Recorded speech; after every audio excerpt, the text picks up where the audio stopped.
Isabel Clara Eugenia, who was Isabel's great-great-granddaughter, understood that she had the upper hand in the marriage. And she was referred to as domina, or mistress, and princeps proprietaria, while Albert was called only husband and guardian. Yet, according to Sanchez, Isabel accepted a subservient role to her husband, at least in public. And it's interesting because after Elizabeth of England's death in 1603, the English Jesuits were pressing for a Catholic ruler in England, and they wanted Isabel, because Isabel was in line to the English throne. They wanted her to claim the English throne, but she absolutely refused. She and her husband wanted to stay in the Netherlands. They assumed the culture of the subjects to win over the allegiance of the Low Countries, both as Catholic and as Spanish. It was interesting because she threw herself into this culture. She drank beer. She rode horseback. She actually won a prize by shooting a bird. And they stopped the contest after she won because they didn't want to have until she died, because they didn't want to have anybody else winning the prize after she had. She was very, very, very beloved in the Netherlands. The provisions of Philip's cessation stipulated that sovereignty would devolve to Spain upon the death of either one of the archdukes should they have no children.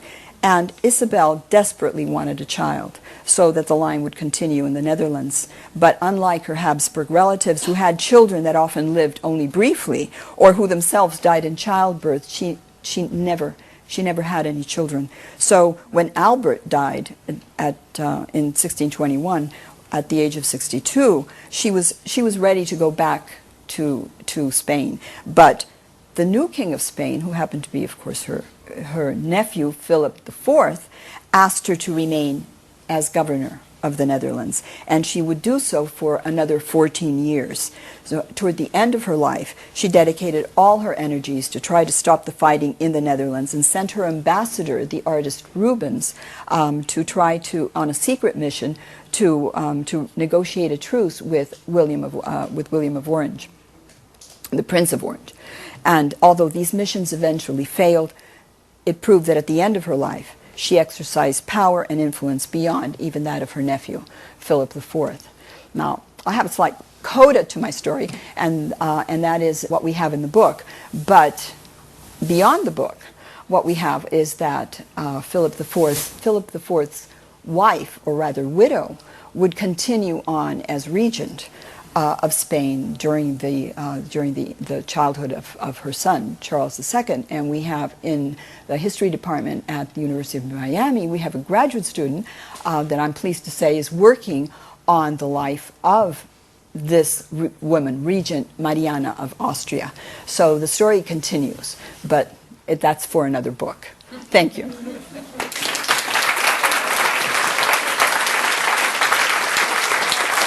Does the audience have any questions? Hard questions. And I'm going to start off with one that may not be so hard, but for those of us who aren't historians or literary historians, what sort of materials did you personally use for your essays that made them different, or what sources were you using to uncover the lives of these women rulers?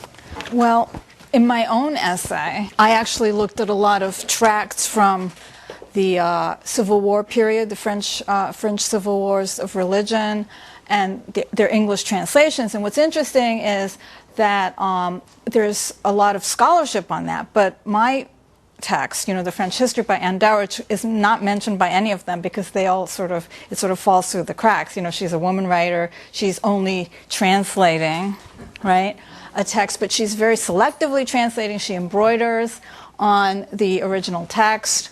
So that was really interesting to compare what's being translated from France into England, because I didn't mention this, but one of the things I discovered is that a lot of anti-Catherine tracts are being translated into English, and a lot of them have sections against women's rule. So clearly they're not just about Catherine, but they can sort of get through the censors, because they can say, well, of course we all hate Catherine, she's Catholic, she's doing these horrible things to Protestants. But, when there's a section that excoriates Catherine for being a woman ruler, then it's going to start having implications for Elizabeth. So there's a lot of interesting stuff out there that, that we are starting to find. And a lot of these texts are now available online, but you can also go to libraries. I went to the Folger for this, and they have all the Civil War tracts bound in this. They're short pamphlets, but they're bound together in one volume, and they were actually collected that way by contemporaries. So that's very interesting to look at. The other thing is that title page I showed you has a manuscript inscription that identifies Anne Dowridge as the sister of Pierce Dowridge, who is a member of Parliament. So it actually sort of gives her an entry into distributing this work by saying, she was the sister of this member of Parliament and it gives her sort of political status to speak about, the situation in both France and England. So, Anne. Well, actually, what I did was I read a lot of history books, and what's interesting to me is that the older historians, I don't mean age-wise, but I mean simply going back in time, no comment over there, are far more generous in their approach to women than what we consider the current historians. I'll give you an example. Geoffrey Parker, for instance, was a great historian of Spain. Completely pushes poor Juana of Austria aside and says, "Oh yes, she was this very very arrogant woman who barely spoke and didn't say anything." Whereas the older historians are saying, "No, they're quoting from her letters. There's a beautiful letter that she writes to Catherine of Medici when Isabel of Valois dies, and she writes and she says, yes, I know I'm supposed to be grateful that she has now gone, with the Lord, but I loved her so much that this is breaking my heart." And those are the kinds of things that I think that one looks for sometimes that are in history books as well as in archives. Those retazos, those little bits and pieces of things that we can use to put a different history together, maybe a history of women that reads very differently from the history of men. Thanks so much for a wonderful talk.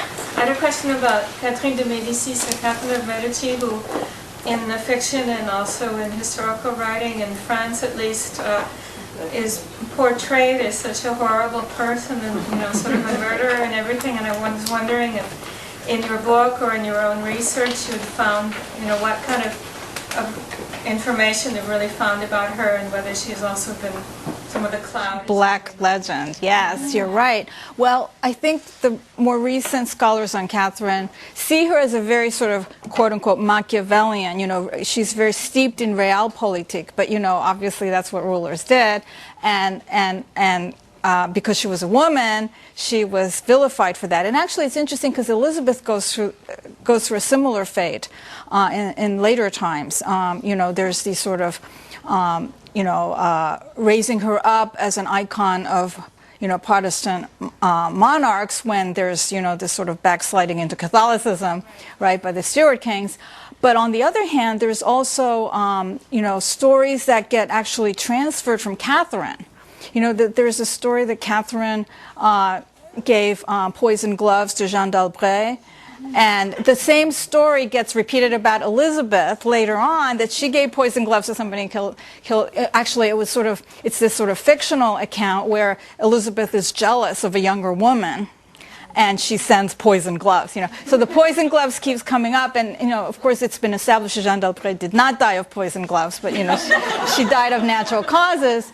So you're absolutely right that Catherine was the object of such vilification, but I think that's being, as Anne was saying, that's being sort of rewritten, and the recent scholarship tends to revise that.